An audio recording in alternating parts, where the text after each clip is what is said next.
قرآن کریم کے تعلق سے چند باتیں، اس کے بعد دعا ہوگی۔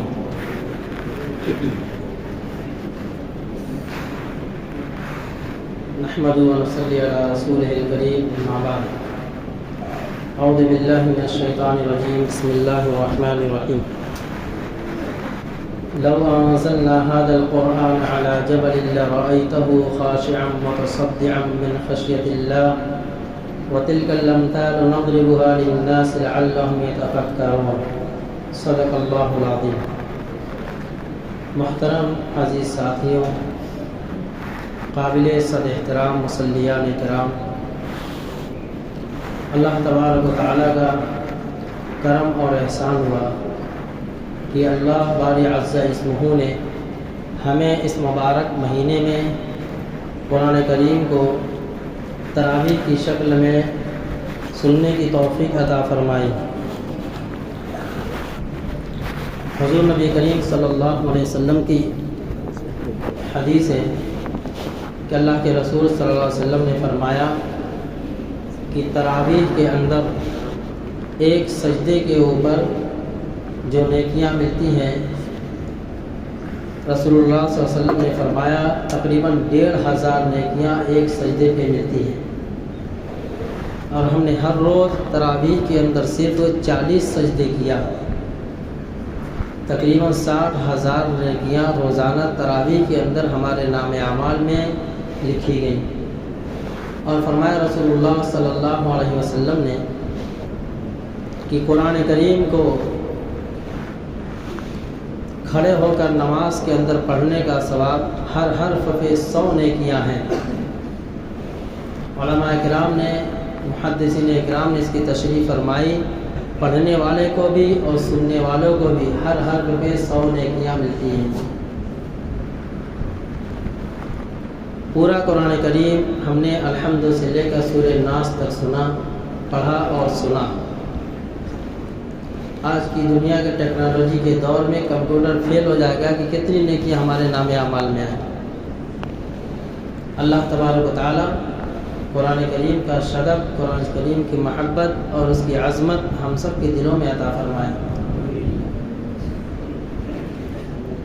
کوئی بیان اور تقریر کی یہ رات نہیں ہے، اس رات کا تعلق دعا سے ہے، اور ختم قرآن کا تعلق بھی دعا ہی سے ہے۔ چند مواقع، چند اعمال ایسے ہیں جن کے کرنے کے بعد دعاؤں کی قبولیت کے وعدے ہیں، جیسے قرآن کریم کی تلاوت کے بعد دعا قبول ہوتی ہے، نماز کے بعد دعا کی قبولیت کے وعدے ہیں۔ تو ابھی ہم نے قرآن کریم کو بھی پڑھا اور نماز بھی پڑھی، اور پھر آج کی 27ویں شب، یہ بھی دعا کی قبولیت والی رات ہے۔ یوں تو رمضان مبارک کا ہر لمحہ دعاؤں کی قبولیت کا ہے۔ اللہ تبارک و تعالی ہر روزہ دار کی، اس کی تمام دعائیں اس کی ضرور قبول کرتے ہیں۔ تو قرآن کریم اللہ تبارک و تعالی کی وہ مقدس کتاب ہے جس کو اللہ تبارک و تعالی نے جبریل امین علیہ السلام کے ذریعے آخری نبی جناب محمد رسول اللہ صلی اللہ علیہ وسلم کے اوپر نازل فرمایا۔ آپ کے بعد اب دنیا میں کوئی نبی نہیں آنے والا، جس نے بھی نبوت کا دعویٰ کیا وہ جھوٹا قرار دیا جائے گا، کذاب و ملعون اور مردود قرار دیا جائے گا۔ اسی طرح قرآن مقدس کے بعد اب قیامت تک کوئی دوسری نئی کتاب نازل نہیں ہونے والی۔ یہ کتاب جو دنیا میں آئی، باقی آسمانی تمام کتابیں کے اوپر عمل کرنا منسوخ کر دیا گیا۔ توریت، زبور، انجیل، اسی طرح صحائف نازل ہوئے، ان سب کو سچا جاننا، سچا ماننا، یہ ہمارا ایمان اور عقیدہ ہے، لیکن اب ان پہ اعمال نہیں، ان کے اوپر عمل نہیں کیا جائے گا، بلکہ اس کے اندر تبدیلی آگے رد و بدل کر دیا گیا۔ اب اللہ کے احکامات اس میں باقی نہیں رہے۔ لیکن قرآن کریم وہ کتاب ہے جس کو اللہ تبارک و تعالیٰ نے جس کے بارے میں فرمایا انا نحن نزلنا الذکر وانا لہ لحافظون، کہ ہم نے اس قرآن کو نازل فرمایا اور ہم ہی اس کی حفاظت کرنے والے ہیں۔ اللہ تبارک تعالیٰ کا کرم اور احسان ہے کہ اللہ بار عز و جل نے ہمیں آخری نبی حضرت محمد صلی اللہ علیہ وسلم کی امت میں پیدا فرمایا اور قرآن جیسی ایسی مقدس کتاب ہمیں نازل ہمیں عطا فرمائی ہے۔ قرآن کریم وہ کتاب ہے جس کو منشور حیات، دستور حیات کہا گیا ہے، یعنی یہ جینے کا سلیقہ اور طریقہ بتلاتی ہے، انسانوں کی زندگی کی رہبری کرتی ہے، اس کو آخرت کی فکر دلاتی ہے۔ قرآن کریم کے چند حقوق ہیں جن میں سے سب سے پہلا حق ہے اس پر ایمان لایا جائے کہ قرآن اللہ کا کلام ہے۔ دنیا اور دنیا کی ساری چیزیں اللہ کی مخلوق ہیں، چاند، سورج، ستارے، آسمان، دریا، پہاڑ، انسان، جنات، چرند، پرند، درند، جتنی بھی چیزیں ہیں، تمام کی تمام چیزیں، کائنات کا ایک ایک ذرہ اللہ کی مخلوق ہے، اور قرآن شریف اللہ کا کلام ہے، اللہ کا کلام ہے۔ اگر کوئی یہ چاہے کہ میں اللہ کی بولی بولوں تو اسے چاہیے کہ قرآن پاک کی تلاوت کرے، کہ قرآن پاک کی تلاوت کرنے کے بارے میں حدیث قدسی اللہ خود فرماتے ہیں، تم پڑھو مجھے، میں تمہیں سنتا ہوں، میرے کلام کی تلاوت کرو، میں سنتا ہوں۔ تو قرآن کریم کا پہلا حق ہے کہ اس پہ ایمان لایا جائے کہ برحق کتاب ہے، اس میں قیامت تک کسی قسم کی ذرہ برابر بھی کوئی اس کے اندر رد و بدل نہیں کیا جا سکتا۔ اگر اس کے اندر رد و بدل ہونا ہوتا، جس وقت نازل ہوا اس وقت عرب کے فصیح و بلیغ بڑے بڑے ادباء و شعراء نے اس کا مقابلہ کیا، لیکن ایک آیت بھی نہ پیش کر سکے۔ قرآن کا چیلنج بھی ہے کوئی مائی کا لال دنیا کے اندر کوئی ایسا پیدا ہوا ہے جو قرآن کے مقابلے میں ایک آیت کو پیش کر سکے؟ آج تک کوئی پیدا نہیں ہوا، اور قیامت تک انشاءاللہ کوئی پیدا نہیں ہو سکتا ہے۔ قرآن جیسا نازل ہوا ہو بہو ایسا ہی ہمارے پاس پہنچا، اور قیامت تک ایسا ہی باقی رہے گا۔ تو قرآن کا پہلا حق اس کے اوپر ایمان لایا جائے کہ یہ اللہ کا کلام سچا ہے، برحق ہے، اور جیسا نازل ہوا ویسا ہی ہم تک پہنچا ہے۔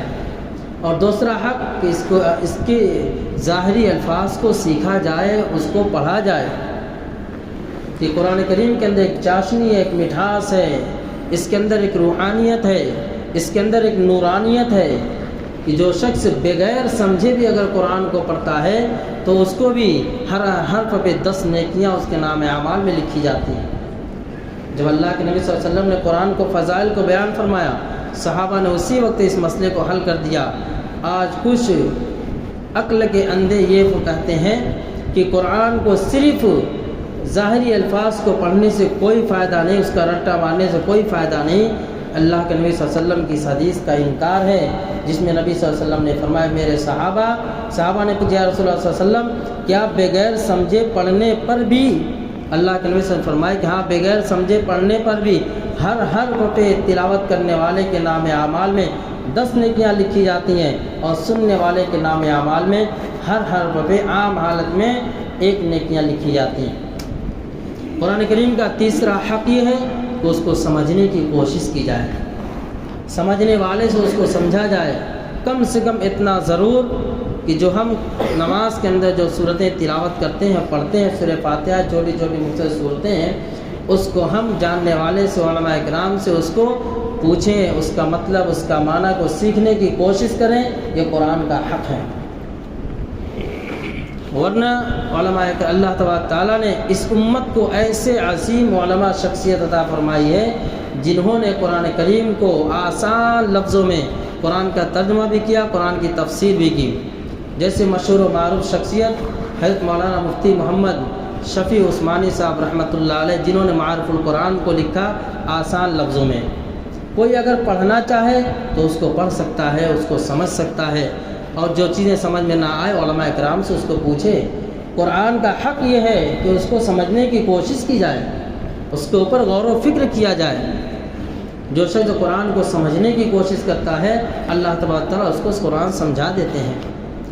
ہم قرآن کو سن تو لیا ہم نے، لیکن ہم نے سمجھا نہیں کہ اس کے اندر کیا بیان کیا گیا۔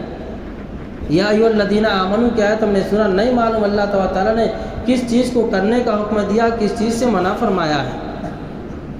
تو قرآن کو سمجھنے کی کوشش کی جائے۔ اور قرآن کریم وہ عظیم کتاب ہے جس نے اس قرآن کو اپنے سینے سے لگایا، جتنے اپنا رشتہ قرآن سے جوڑا، اللہ تبارک و تعالیٰ نے اس کو عزت کی چوٹیوں پہ لا کے کھڑا کیا۔ حضرت عمر رضی اللہ تعالیٰ ایمان لانے سے پہلے ان کے والد نے ایک مرتبہ کہا کہ عمر یہ 2 4 5 اونٹ ہے، اس کو لے کر جاؤ چراؤ۔ ایک مرتبہ چراتے چراتے اس حالت میں حضرت عمر رضی اللہ تعالیٰ کے والد وہاں پہنچے اور کہا سلیقے سے ان اونٹوں کو کھڑا کر دو، تھوڑی دیر سلیقے سے ان اونٹوں کو کھڑا کر دو لائن سے۔ حضرت عمر رضی اللہ تعالیٰ اونٹ کو کھڑا کر رہے ہیں، اونٹ قابو میں نہیں آ رہا۔ حضرت عمر رضی اللہ تعالیٰ کے والد خطاب نے کہا کہ عمر مجھے تیری زندگی پہ افسوس ہو رہا ہے کہ تو 5 اونٹوں کو سلیقے سے نہیں کھڑا کر سکتا ہے، تو دنیا کے اندر زندگی کیسے گزارے گا؟ ایک زمانہ گزر گیا، حضرت عمر رضی اللہ تعالیٰ اسلام کے اندر داخل ہوئے۔ ایک مرتبہ اسی راستے سے، حیرہ نامی راستہ تھا، اسی راستے سے کہیں جا رہے تھے اور وہاں پہ رکے۔ جب امیر المومنین بنائے گئے وہاں پہ رکے تو لوگوں نے پوچھا جو ان کے ساتھ تھے باقی صحابہ اکرام کی، عمر کہ امیر المومنین یہاں رکنے کی کیا وجہ ہے؟ کہا یہ میں وادی دیکھ رہا ہوں، ایک وقت تھا کہ میں یہاں پہ اونٹوں کو چرایا کرتا تھا، میرے والد صاحب نے اونٹ کو سلیقے سے کھڑا کرنے کو کہا لیکن میں اس کو کھڑا نہ کر سکا۔ میرے والد صاحب نے کہا کہ عمر تو 5 اونٹوں کو کھڑا نہیں کر سکتا ہے، قابو میں نہیں لے سکتا ہے، تو تیری دنیا میں زندگی کیسے گزارے گا؟ آج وہ وقت میں دیکھ رہا ہوں کہ جب قرآن کریم کو میں نے اپنے سینے کے اندر جمع کیا، جب قرآن کریم سے میں نے اپنے رشتے کو جوڑا، جب قرآن کریم کی عظمت کو، اس کی محبت کو میں نے اپنے دل کے اندر ڈالا، تو اللہ تبارک و تعالیٰ نے 22 لاکھ مربع میل کا مجھے حاکم بنایا ہے۔ تو قرآن تو وہ کتاب ہے۔ آج ہم نا امیدی کا شکار نہ ہوں۔ مسلمان کبھی بزدل نہیں ہوتا ہے، مسلمان جرأت مند ہوتا ہے، مسلمان ہمیشہ طاقتور ہوتا ہے، اس کو ظاہری طاقت کی ضرورت نہیں ہے۔ اللہ نے قرآن جیسی عظیم طاقت اس کے ہاتھ میں دیا ہے۔ وہ وقت تھا جب لوگوں نے قرآن کو سینے سے لگایا، کسی کی مجال نہیں تھی کوئی آنکھ اٹھا کر کے دیکھ لے۔ ملک فتح ہوتے تھے صرف قدم رکھنے سے۔ وہی قرآن آج ہمارے پاس ہے۔ آج ہم در در کی ٹھوکریں کھا رہے ہیں، کفار و مشرکین کی الغار ہمارے اوپر ہے، اور ہم رونا روتے ہیں کہ ہمارے پاس کیا ہے، ہمارے پاس ہتھیار نہیں، ہمارے پاس طاقت نہیں، ہم تعداد میں کم ہیں۔ یقیناً تم تعداد میں کم ہو۔ یاد کرو اس وقت کو، ابتدائی اسلام کے دور کو، جب بدر کا واقعہ پیش آیا۔ یہی رمضان مبارک کا مہینہ، 17 رمضان مبارک کی تاریخ، حضور پاک صلی اللہ علیہ وسلم کو حکم ہوا جہاد کا۔ آپ 313 صحابہ کو 1000 کے مقابلے میں لے کر نکلے، تو کیا شکست ہوئی؟ مال غنیمت حاصل ہوا، فتح اور نصرت اللہ تبارک تعالیٰ کی طرف سے ملی۔ کیوں؟ اس لیے کہ قرآن کو سینے سے لگایا۔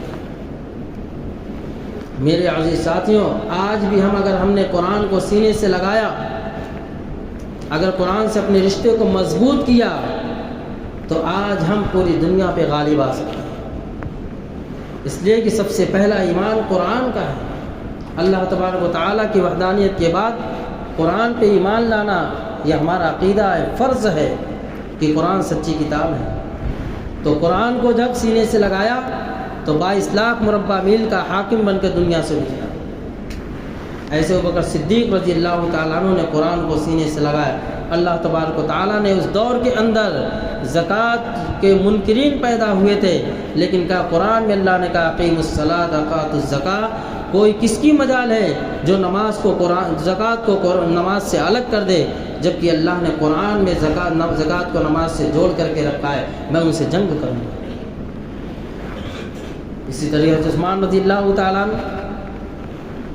قرآن کو سینے سے لگائے ہوئے ان کی شہادت، انہوں نے جامع شہادت پہ نوش فرمایا، لیکن قرآن کو اپنے ہاتھ سے چھوٹنے نہیں دیا۔ تو قرآن وہ مقدس کتاب ہے جس کو جب قوم نے قرآن کو مضبوطی سے پکڑے رہے، اس کے احکامات پہ عمل کرتی رہی، اللہ تبارک تعالیٰ کی فتح و نصرت ان کے ساتھ تھی۔ آج ہم نے قرآن کو پس پش ڈالا ہے۔ میرے عزیز ساتھیوں، اللہ تبارک تعالیٰ کی رحمت والی نظر سے ہم محروم ہو چکے۔ اس دور میں ضرورت اس بات کی ہے کہ قرآن کو اپنے سینے سے لگایا جائے۔ سب سے پہلے مسلمان کا یہ فریضہ بنتا ہے کہ اس کے گھر میں جب بچہ پیدا ہو، جب شعور کو پہنچنے لگے تو پہلا فرض بنتا ہے اس کو اللہ کے کلام کی تعلیم دے، قرآن کی تعلیم کے لیے اس کو مکتب میں، مسجد میں، مدرسے میں بھیجیں۔ اور میں تو کہتا ہوں ہر مسلمان کے گھر آنے کے لوگ، ہر والدین یہ طے کریں، نیت کریں، میں اپنے بچے کو حافظ قرآن بناؤں گا، حافظ قرآن بناؤں گا، اللہ تبارک تعالیٰ کی قرآن کی حفاظت کا ذریعہ میں اس کو بناؤں گا۔ حافظ قرآن کو معمولی نہ سمجھیں، جب رمضان مبارک کا مہینہ آتا ہے پھر سمجھ میں آتا ہے کہ حافظ قرآن کی کتنا اونچا مقام ہے، ورنہ پورے سال تو ہم ان کو حقارت کی نظر سے دیکھتے ہیں، ان کو چھوٹا سمجھتے ہیں، ہم یہ سمجھتے ہیں کہ حافظ قرآن ہی تو ہے، چند کوڑیوں کی نوکری تو کرنے والا ہے۔ ہم قرآن کی قیمت کیا ادا کر سکتے ہیں؟ ہم قرآن کی قیمت کیا ادا کر سکتے ہیں؟ ایک حرف، ایک نقطے کی قیمت نہیں ہم ادا کر سکتے۔ پہلی مرتبہ پہلا قدم جب بچہ کو مکتب میں رکھتا ہے، استاد جب اس کو اعوذ باللہ بسم اللہ پڑھاتا ہے، اس پڑھانے کی برکت سے اس بچے کے والدین کی زندگی کے سارے گناہ اللہ تبارک تعالیٰ معاف کر دیتا ہے۔ کیا قیمت چکا ہوگی کہ وہ تم کو آخرت سے آراستہ کر رہا ہے، نواز رہا ہے، مزین کر رہا ہے، تمہاری آخرت بنا رہا ہے، تمہاری نسلوں کو سنوارنے کا وہ راستہ تم کو دکھلا رہا ہے۔ تو قرآن کریم کو اپنے سینے سے لگائیں، اللہ تبارک تعالیٰ سے قرآن کی عظمت کو مانگیں۔ ہماری عمر ہو چکی، ہم نے نہیں سیکھا، اب سے نیت کریں کہ جے اللہ مجھے اس وقت تک موت نہ آئے جب تک میں تیرے کلام کو نہ سیکھ لوں۔ ہم نے عصری تعلیم تو حاصل کیا، بہت اچھی بات ہے، لیکن کیا ہم نے اللہ کے کلام کو سیکھنے کی کبھی کوشش کی؟ اللہ کے کلام کو سیکھو، اس کے ظاہر کو سیکھو، اس کے باطن کو سیکھو، پھر دیکھو اللہ تبارک تعالیٰ کیسی خوشیوں بھری زندگی ہمیں عطا فرماتا ہے۔ اللہ تبارک تعالیٰ ہمیں قرآن کی عظمت عطا فرمائے، اس کی محبت ہم سب کے دلوں میں ڈال دے، اور اللہ رب العزت قرآن کو صحیح سمجھ کر پڑھنے کی توفیق عطا فرمائے۔ ہماری نسلوں میں اللہ تبارک تعالیٰ حافظ قرآن، عالم دین پیدا فرمائے۔ وآخر دعوانا الحمدللہ رب العالمین۔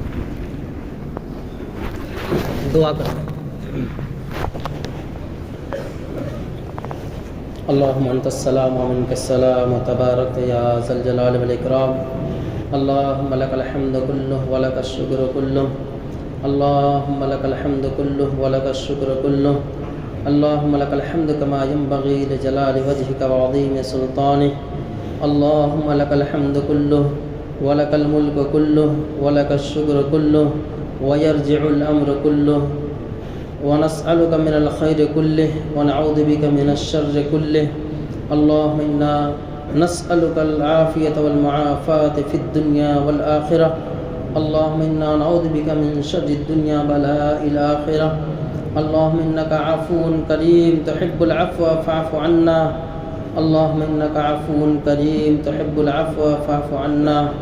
یا اللہ، یا رحمان، یا رحیم، مولا کریم، ہم گناہ گار ہیں، خطا کار ہیں، سیاہ کار ہیں۔ اللہ، دن کے اجالے میں، رات کے اندھیرے میں، مجمع میں، تنہائی میں، جان بوجھ کر انجانے میں بے شمار تیری نافرمانیاں کی ہیں۔ مولا کریم، ہم نے سر کے بال سے لے کے پاؤں کے ناخن تک اب تک جو زندگی گزری تیری نافرمانی میں گزری ہے۔ اللہ، تیری نافرمانی میں ہماری زندگی گزری ہے۔ اے مولا کریم، ہم نے بے شمار تیری نافرمانیاں کی، تو ہمیں نعمتوں سے نوازتا رہا۔ اللہ، تو نے زبان کی گویائی کو باقی رکھا، ہم جھوٹ بولتے رہے، ہم بدنگاہی کرتے رہے تو ہماری نگاہوں کو باقی رکھا، ہم غلط چیزیں سنتے رہے تو ہماری کانوں کی سنوائی کو باقی رکھا، ہم غلط جگہ چل کے جاتے رہے تو نے ہمیں ہاتھ پاؤں کی طاقت کو باقی رکھا۔ اللہ، تیرا کروڑا احسان ہے ہمارے اوپر۔ مولا کریم، ہم ہی ناکارہ ہیں، اللہ ہم ہی گندے ہیں، لیکن مولا کریم تیرے ہی تو بندے ہیں۔ اللہ، ہم مانتے ہیں ہم بڑے مجرم ہیں، ہم نے جرم عظیم کا ارتکاب کیا ہے۔ اللہ، ہم تیرے در سے بھگا دینے کے قابل ہیں۔ اے مولا کریم، ہم تیرے در سے بھگا دینے کے قابل ہیں، لیکن مولا تو نے اپنے در سے اگر بھگا دیا تو اللہ، ہم کمزور، ہم مجبور، ہم بے بس، مولا کریم ہم کمزور و ناتواں، اللہ ہم کمزور ایمان لے کر کے مولا کریم کس کے در پہ جائیں گے؟ اللہ تیرے در کے علاوہ کوئی در نہیں ہے، اللہ تیرے گھر کے علاوہ کوئی گھر نہیں ہے۔ اے مولا کریم تو ہمارے گناہوں کو معاف فرما دے، اللہ تو ہمارے گناہوں کو معاف فرما دے، اللہ تو ہمارے گناہوں کو معاف فرما دے، اللہ تو بہانے بنانے سے ہمیں موقع عطا فرماتا رہتا ہے۔ اللہ ہم ناقدروں کو تمہیں رمضان جیسا مقدر مہینہ عطا فرمایا، اللہ ہمیں تو اس کی بھی قدردانی نہ ہو سکی، اللہ ہمیں تو اس کی بھی قدردانی نہ ہو سکی، اللہ ہم بڑے ناقدر ہیں۔ اے مولا کریم ہم ناقدروں کو تو کیسی کیسی نعمتوں سے نوازتا ہے مولا، اللہ تو کیسی کیسی نعمتوں سے نوازتا ہے۔ اے مولا کریم ہم گنہگار ہیں، ہم مانتے ہیں، اللہ ہم مجرم ہیں، ہم مانتے ہیں، اللہ ہم نے ہر جرم کیا ہے، اللہ ہم نے جو کام کیا تیری ناراضگی والے کام کیا، اللہ ہم نے جو قدم اٹھایا تیرے حبیب کی سنت کے خلاف اٹھایا ہے۔ اے مولا کریم جان بوجھ کر ہم نے تیرے احکامات کو پشت ڈالا ہے، اللہ اے مولا کریم اب تو ہمارا ایمان اتنا کمزور ہو گیا کہ اسلام کو بھی ہم شک کی نظر سے دیکھنے لگے۔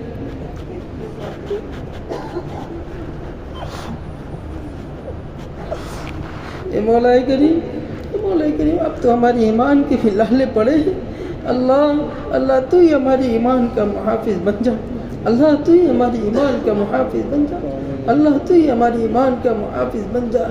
اللہ ہم بڑے کمزور ہیں مولا، ہم تو گناہوں میں لتھڑے ہوئے ہیں، اللہ ہم تو گناہوں میں لتھڑے ہوئے ہیں۔ اللہ اے مولا کریم تیرے سامنے ہم ہاتھ پھیلائے تجھ سے آج مغفرت کی بھیک مانگتے ہیں مولا۔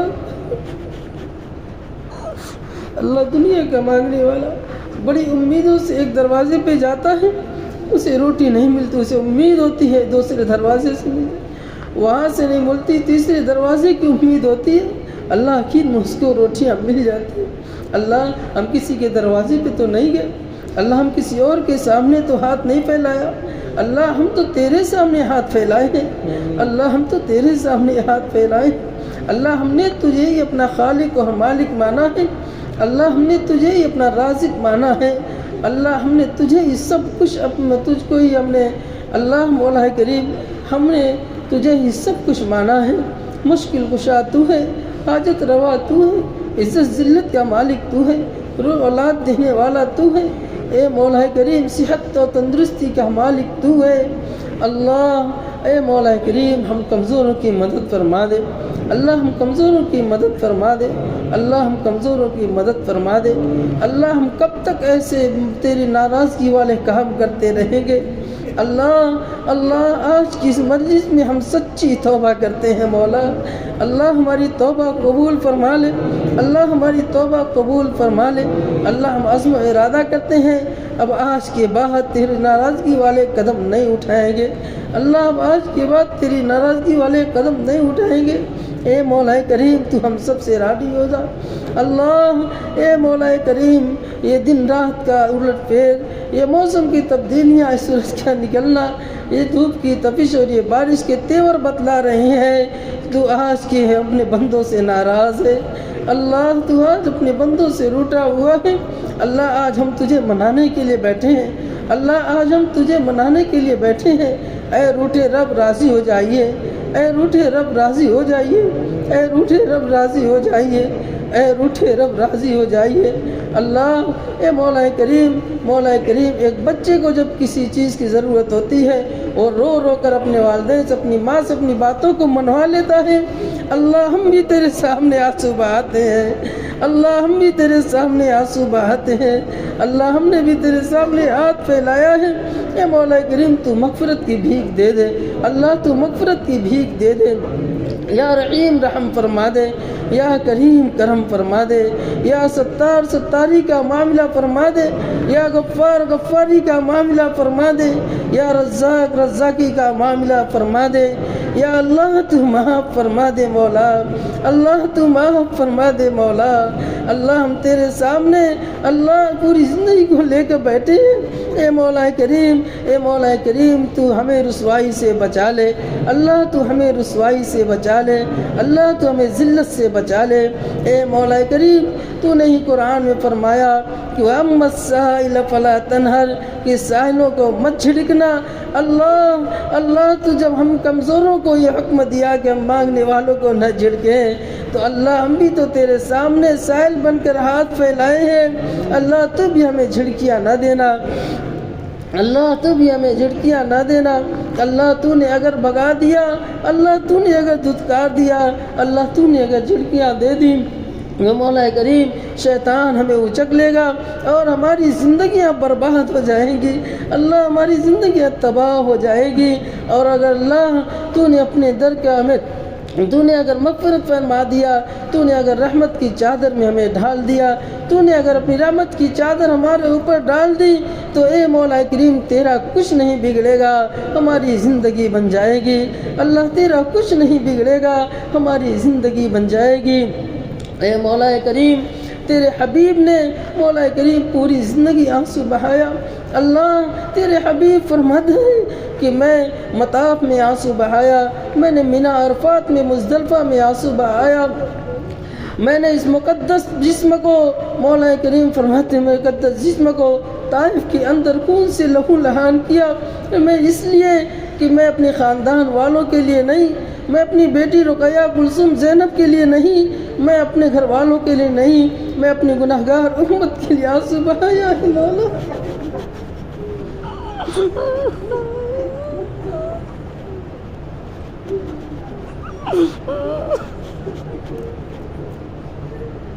اللہ ہم نے تو ایسے پیارے نبی کی بھی لاج نہیں رکھی اللہ، ہم نے تو ایسے پیارے نبی کی بھی لاج نہیں رکھی اے مولا کریم، اس نبی کو کیا منہ دکھائیں گے اللہ، جو نبی یہ کہہ کے چلا گیا کہ میں قبر میں بھی جب میرا کوئی امتی دنیا میں بھی پشت زمین کی پشت پہ گناہ کرتا ہے، وہ تو اللہ سے معافی نہیں مانگتا، لیکن میں ایسے گناہ گار امتی کے بارے میں قبر میں لیٹے لیٹے اللہ سے معافی مانگتا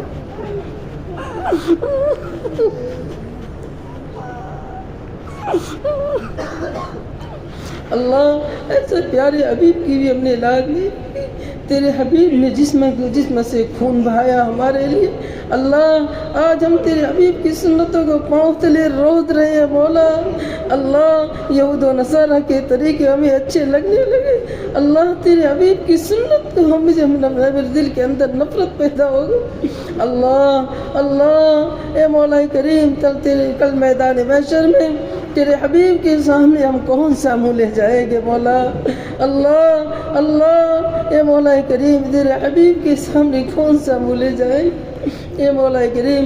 ایسے ہم نے اپنی زندگی میں محمد صلی اللہ علیہ وسلم کا دیدار تو نہ کر سکے اللہ اس دن ہمارا دیدار کرا دینا، اس دن ڈبل رسوائی سے ہماری حفاظت فرما دینا اللہ، ڈبل محرومی سے ہماری حفاظت فرما دینا اللہ، ڈبل محرومی سے ہماری حفاظت فرما دینا اے مولا کریم۔ حلال پاکیزہ طیب روزی عطا فرما، سب بیماروں کو شفا عطا فرما، بے روزگاروں کو حلال پاکیزہ طیب روزی عطا فرما، ماں بہنوں کو پردے کی توفیق عطا فرما، امت کے نوجوان نسل کی حفاظت فرما، ایک ایک گھروں میں قرآن کی تلاوت کو زندہ فرما، ایک ایک مسلمان کو 5 وقت نماز پابندی کے ساتھ پڑھنے کی توفیق عطا فرما اللہ، بڑوں کو عزت کرنے والا بنا، چھوٹوں پہ شفقت کرنے والا بنا، امت میں جوڑ نصیب فرما، توڑ سے ہم سب کی حفاظت فرما اللہ۔ تو نے تیرے حبیب نے امت کو جوڑنے کے لیے اتنی محنتیں کی ہیں اللہ، آج ہمارے دلوں کے اندر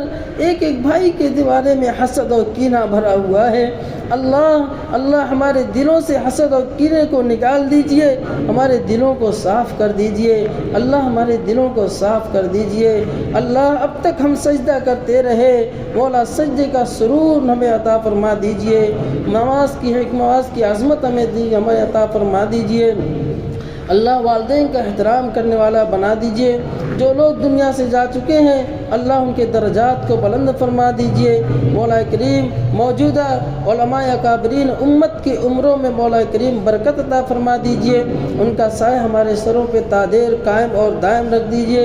اللہ تینوں حرم کی حفاظت فرما دیجئے۔ مسلمان جہاں جہاں پریشان حال ہیں اللہ ان کی پریشانیوں کو دور فرما دیجئے۔ اللہ تو غیب سے ان کی مدد فرما دیجئے، اللہ تو غیب سے ان کی مدد فرما دے۔